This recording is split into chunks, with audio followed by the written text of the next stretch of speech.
दोस्तों नमस्कार। स्वागत है आपका हमारे इस यूट्यूब मंच पर। दोस्तों, सर्वोच्च न्यायालय इस देश के या किसी भी लोकतांत्रिक देश में संविधान का संरक्षक माना जाता है। संविधान का संरक्षक यानी संवैधानिक संस्थाओं का संरक्षक। संवैधानिक संस्थाओं का संरक्षक यानी इस देश के अंदर मौलिक अधिकारों और आम जनता के अधिकारों के साथ साथ कर्तव्यों को सुनिश्चित करने वाली वो उस पूरी संवैधानिक मशीनरी का संरक्षक। और उस मशीनरी के दायरे में संसद भी आती है, मूल अधिकार भी आते हैं यानी फंडामेंटल राइट्स, जीवन जीने का अधिकार भी आता है। तो इसके साथ साथ चुनाव आयोग हो या यूपीएससी, नियंत्रक एवं महालेखा परीक्षक हो या कोई और संस्था हो, इन सब के अधिकारों को सुरक्षित रखना सर्वोच्च न्यायालय की एक नैतिक जवाबदेही, ओरिजिनल जुरिस्डिक्शन जिसे कहते हैं, वो माना जाता है। लेकिन अब भारतीय संविधान के द्वारा एक स्वायत्त संस्था माने जाने वाले चुनाव आयोग ने सुप्रीम कोर्ट के अधिकारों पर ही सवाल उठाते हुए सुप्रीम कोर्ट में ही हलफनामा दायर कर दिया है। दरअसल चुनाव आयोग कुछ बातों को लेकर सर्वोच्च न्यायालय से नाराज है, ऐसा लग रहा है। न्यायालय के आदेशों को मानने में उसे हिचक है, न्यायालय के इशारों को समझने में वो ढीठ बना हुआ है। लेकिन इन सब के बीच एक याचिका दायर होती है सुप्रीम कोर्ट में। अश्विनी कुमार उपाध्याय नाम के एक वकील याचिका दायर करते हैं और मांग करते हैं कि भारत सरकार में सरकार और नीति यानी देश के अंदर सरकार तय करने और नीति तय करने की जिम्मेदारी सिर्फ और सिर्फ भारतीय नागरिकों के हाथ में हो। इसलिए समय समय पर हर चुनाव के पहले एसआईआर जैसी प्रक्रिया कराने का निर्देश जारी किया जाए। और इसी याचिका के ऊपर जब नोटिस चुनाव आयोग को जाता है तब चुनाव आयोग अपनी तरफ से हलफनामा देकर एक विचित्र स्थिति पैदा करता है। और वो विचित्र स्थिति क्या है? वो विचित्र स्थिति यह है कि सुप्रीम कोर्ट का चुनाव आयोग का दरअसल साफ कहना है कि वोटर लिस्ट बनाना, वोटर लिस्ट में नाम काटना, वोटर लिस्ट में नाम जोड़ना, एसआईआर यानी स्पेशल इंटेंसिव रिव्यू जैसी प्रक्रिया को संपन्न कराना, यह चुनाव आयोग का संवैधानिक अधिकार है, संविधान के द्वारा दिया गया अधिकार है। वोटर रजिस्ट्रेशन एक्ट 1960 और रिप्रेजेंटेशन ऑफ पीपल एक्ट 1950 के तहत यह अधिकार उसे हासिल है। और इस अधिकार में न्यायालय के दखल को वो स्वीकार करने को तैयार नहीं है।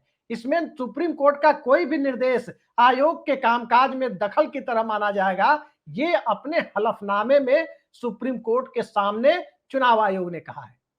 अब सुप्रीम कोर्ट का दखल, सुप्रीम कोर्ट ने यदि एसआईआर में आधार जोड़ने की बात कह दी तो क्या यह आयोग के कामकाज में दखल हो गया?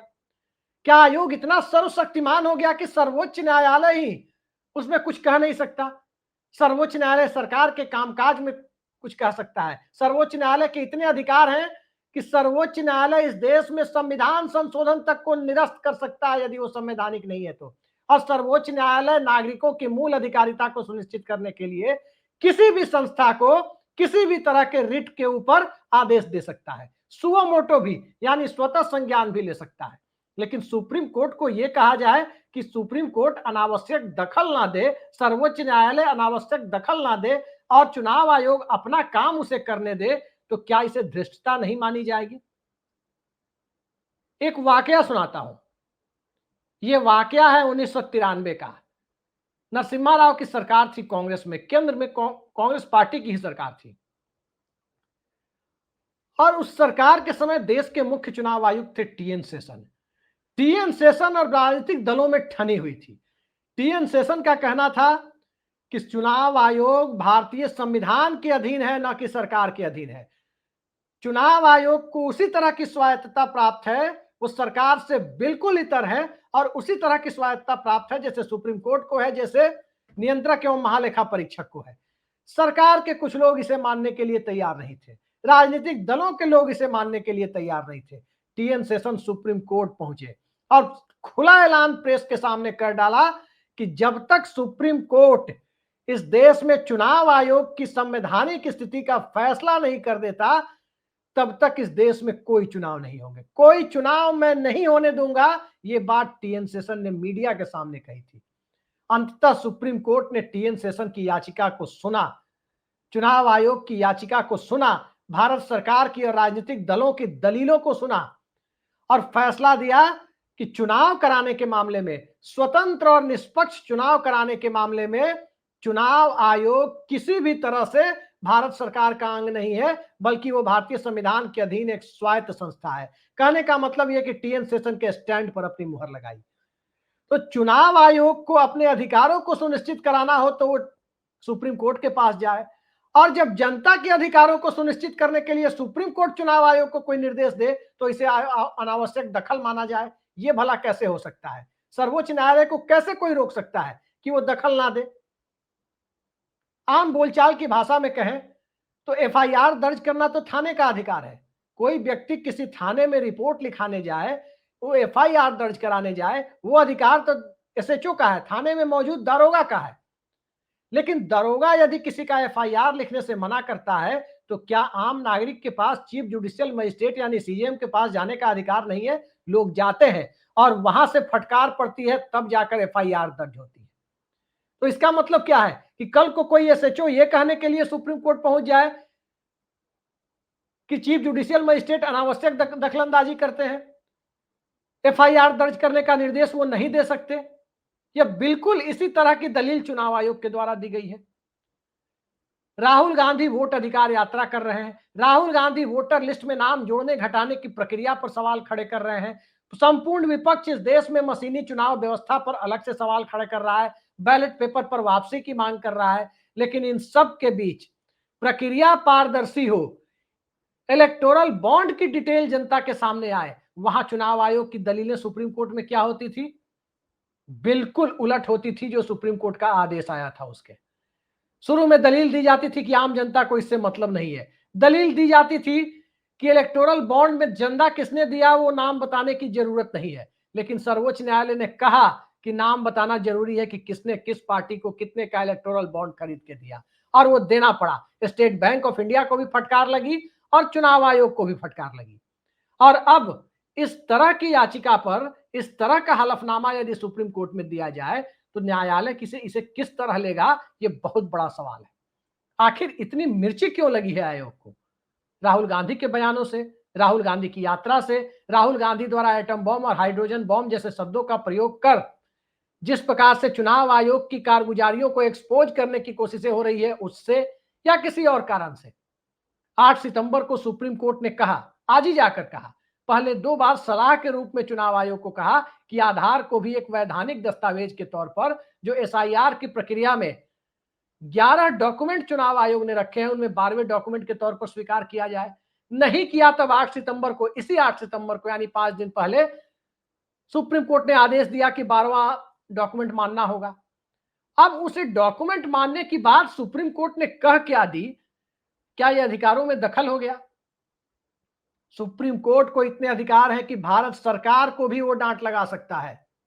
हर दौर में उसने ऐसा किया है। मणिपुर के मुद्दे पर सुप्रीम कोर्ट ने केंद्र सरकार को डांट लगाई थी, चिंता व्यक्त की थी। आज प्रधानमंत्री इस घटना के 1.5-2 साल बाद मणिपुर के दौरे पर थे। जिस वक्त मणिपुर जल रहा था उस वक्त प्रधानमंत्री वहां नहीं जा रहे थे। उस वक्त तो मुख्यमंत्री का इस्तीफा, फटा हुआ इस्तीफा जोड़ करके वायरल कराया जा रहा था कि वो इस्तीफा देने जा रहे थे, किसी ने फाड़ दिया, मतलब वो दोबारा इस्तीफा नहीं दे सकते थे। इस तरह का माहौल बनाया जा रहा था। सुप्रीम कोर्ट को कितने अधिकार हैं? सुप्रीम कोर्ट किसी सरकार को क्या निर्देश दे सकता है? एक वाकया आपको तकरीबन दशक भर पहले का बताता हूं। 2011-12 का दौर था। उस वक्त अखबारों में खबर छप रही थी कि एफसीआई के गोदामों में अनाज सड़ रहे हैं और दूसरी तरफ लोग भूखे मर रहे हैं, गरीबों तक अनाज पहुंच नहीं पा रहा। कई जगह यह भी आरोप लग रहे थे कि अनाजों को सड़ा करके बियर कंपनियों को बियर बनाने के लिए भी दिया जा रहा है। सर्वोच्च न्यायालय ने इस मामले की सुनवाई की, स्वतः संज्ञान लिया, और उस वक्त सीधे सीधे मनमोहन सिंह सरकार को कहा गया कि गोदामों में सड़ रहे अनाज को गरीबों के बीच बांटने के लिए सरकार एक पूरा मैकेनिज्म लेकर के आए, और यदि सरकार ये मैकेनिज्म लाकर 6 महीने के अंदर लेकर आने में विफल होती है तो सुप्रीम कोर्ट खुद उन अनाजों को गरीबों में बांट देगा। ये टिप्पणी सुप्रीम कोर्ट ने की थी, ये आदेश सुप्रीम कोर्ट ने दिया था। मनमोहन सिंह सरकार फूड सिक्योरिटी एक्ट लेकर आई।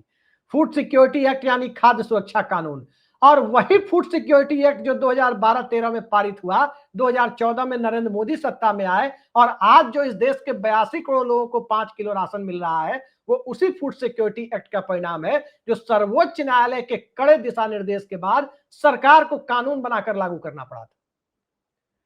तो सुप्रीम कोर्ट जब सरकार को आदेश दे सकती है, सुप्रीम कोर्ट जब न्यायालयों को आदेश दे सकती है, सुप्रीम कोर्ट किसी को भी आदेश दे सकती है, तो क्या चुनाव आयोग इस देश में इतनी ताकतवर संस्था हो गई है?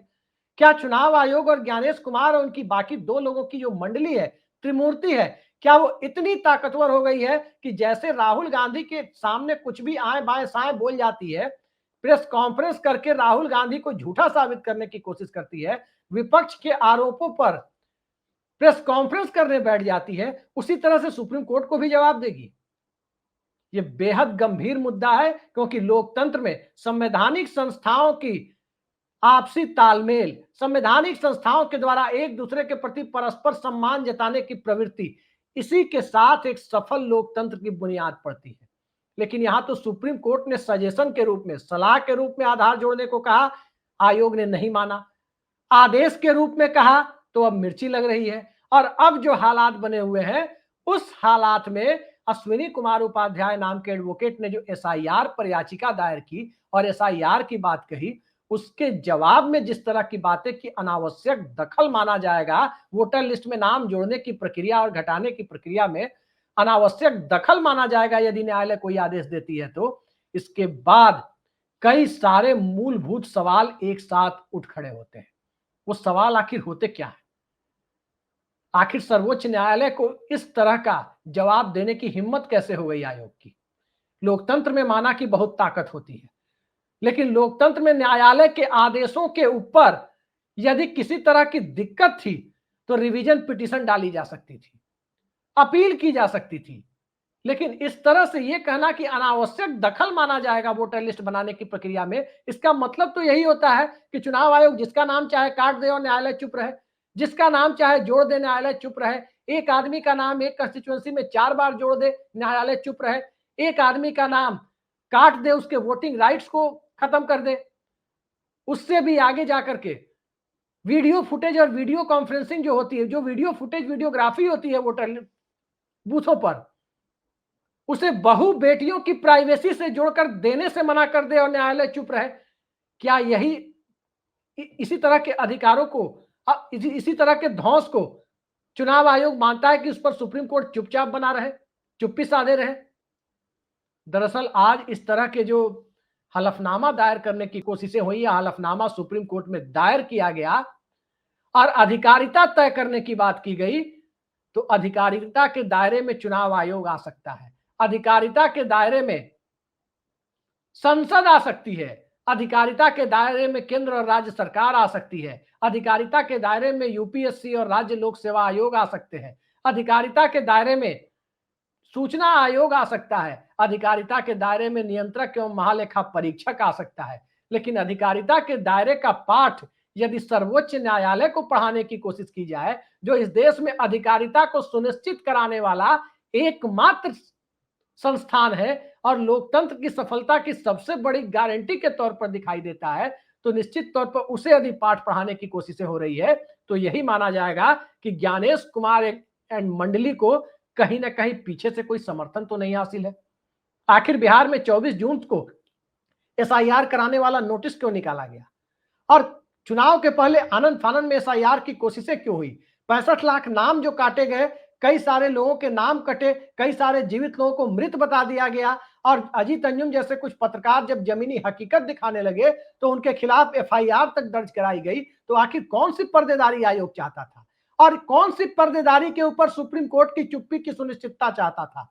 ये आम जनता को जानने का अधिकार है, यह लोकतंत्र के अंदर वोटर्स को जानने का अधिकार है, क्योंकि सड़कों को सूना बनाकर संसद को आवारा बना देने की जिस प्रवृत्ति के तरफ राम मनोहर लोहिया ने एक जमाने में इशारा किया था, उस इशारे को यदि मौजूदा दौर में इस देश में चुनाव आयोग जैसी संस्थाएं सफल बनाने की तरफ चली जाए, तो सुप्रीम कोर्ट की चुप्पी निश्चित तौर पर लोकतंत्र के खात्मे की तरफ ले जाने का संकेत देती।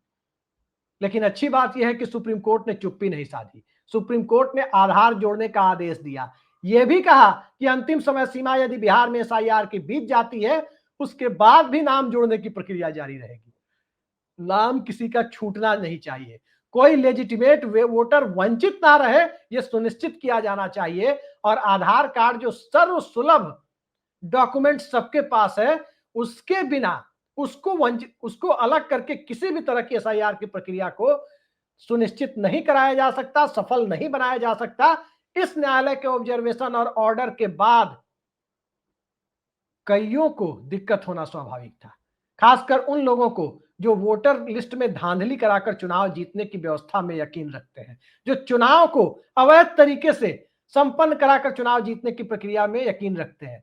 लेकिन आम लोगों को तो इतना भरोसा जरूर है कि चुनाव आयोग ऐसे लोगों की मंशा सफल नहीं होने देगा, और ऐसे लोगों की मंशा यदि चुनाव आयोग सफल नहीं होने देगा तो सुप्रीम कोर्ट के आदेशों से उसे मिर्ची नहीं लगेगी, बल्कि उसे खुशी मिलेगी। लेकिन यहां तो उल्टी गंगा बहती हुई दिख रही है। उल्टी गंगा तब भी बह रही थी जब इलेक्टोरल बॉन्ड पर फैसला आने वाला था और देश के बड़े बड़े राजनेताओं को लग रहा था कि कृष्ण और सुदामा के बीच यदि कुछ दान दक्षिणा वाली बात हो जाए तो उस पर भी न्यायालय कोई आदेश दे दे। राजनेताओं की जुबान खुली होती है, अधिकारियों की और संवैधानिक संस्थाओं को क्या बोलना है, क्या रिप्लाई करना है, क्या जवाब माननीय न्यायपालिका को देना है, ये जवाब देने के पहले इतना जरूर सोचना चाहिए कि जवाब नजीर होता है। कोर्ट माने ना माने वो अलग बात है, लेकिन एक संवैधानिक संस्था दूसरे संवैधानिक संस्था के सामने हठधर्मिता का सार्वजनिक प्रदर्शन करे, इसे निश्चित तौर पर एक चिंताजनक विषय माना जा सकता है। आने वाले वक्त में देखते हैं कि सुप्रीम कोर्ट इस तरह की दलीलों पर किस तरह की प्रतिक्रिया व्यक्त करता है। देखते हैं, पूरे देश में चुनाव प्रक्रिया की का साफ सुथरा होना, निष्पक्ष होना ही लोकतंत्र की सफलता की गारंटी है, और उसे साफ सुथरा और निष्पक्ष बनाने की दिशा में सुप्रीम कोर्ट आगे किस तरह से, चुनाव आयोग जो अब खुद ही सवालों के घेरे में घिरता जा रहा है, यदि मुख्य विपक्षी दल और मान्यता प्राप्त विपक्षी दल सवालों के घेरे में ला रहे हैं तो निश्चित तौर पर वो सवालों के घेरे में है। टीएन शेषन की भी राजनीतिक दलों से लड़ाई हुई, कभी किसी ने टीएन शेषन की इस मंशा पर सवाल नहीं उठाया कि टीएन शेषन धांधली करा रहे हैं। टीएन शेषन पर जो सवाल थे वो सवाल ये थे कि टीएन शेषन राजनीतिक दलों की नहीं सुन रहे। आज स्थिति यह है कि आज विपक्षी दल धांधली का आरोप लगा रहे हैं, किसी के इशारे पर धांधली का आरोप लगा रहे हैं। ये बुनियादी बदलाव यदि संवैधानिक संस्था के आचरण की वजह से आया है तो उस बुनियादी बदलाव और लोगों के संदेहों को बढ़ाने वाला हलफनामा आज खुद सुप्रीम कोर्ट ने न्यायालय के सामने दिया है। आगे आगे देखिए क्या होता है। आज के लिए इतना ही। नमस्कार।